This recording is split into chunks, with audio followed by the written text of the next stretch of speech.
1 year ago, historic flooding hit eastern Kentucky in the dead of night. As families slept, that water just kept on rising. And when the sun rose, it revealed thousands of destroyed homes and entire hollers changed forever. WDRB's Conroy DeLuche returned to some of the hardest hit areas and found communities determined to stay. There stood my house.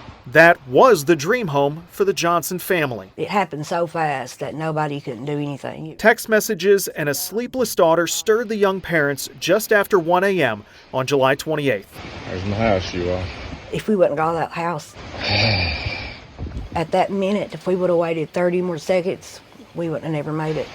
It's our home. The family dog died in the flood, and they watched helplessly as their house floated away.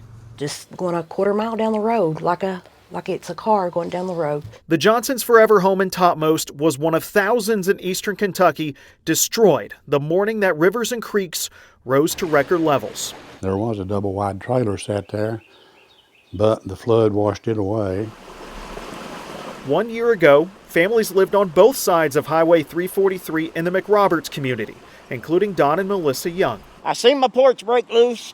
I told her before it did, I said, we're going to have to get out of here. I said, it keeps coming. And with that, they took a leap of faith. This front porch is where Don Young grabbed on a railing the night of the flood. He survived along with his wife, Melissa, who was trapped by that tree. However, everything else has changed. And you knew those people, and they've all moved away. There's nobody here much anymore. This is probably one of the most significant issues we faced. Mindy Miller works with the Housing Development Alliance, one of the few housing nonprofits in the region. Before the flood, we had a housing crisis already. So we had probably 28,000 folks in this area who were in need of a better home. Coal companies here have boomed and busted for more than a century. But the people have stayed, some with little more than their land and a home. They've been through a lot, but they've hung on and they've stayed here. This is our new home, and like I said, I'm very grateful for it. And while some have left, many are building back. You know, being there for us and helping us out, but this is our new living room. The Johnsons are now back in a house. It's a new build by the Housing Development Alliance, one of 4 on this street, each for flood survivors. It's hard to find land like this that's flat, that's up on a mountain away from the water, but we continue to look for it. The HDA just broke ground on its 20th new survivor home and has helped rehab dozens of others.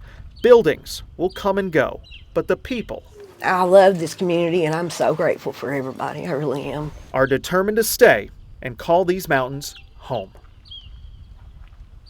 Quite a year for the Johnsons, and it's about to get a little bit better. On the 1-year anniversary of losing their last home, they will sign the ownership papers for this home. With photojournalist Chad Cantliner, Conroy DeLuche, WDRB News. Those people in those communities are so resilient. They will get through this and be better for it on the other side.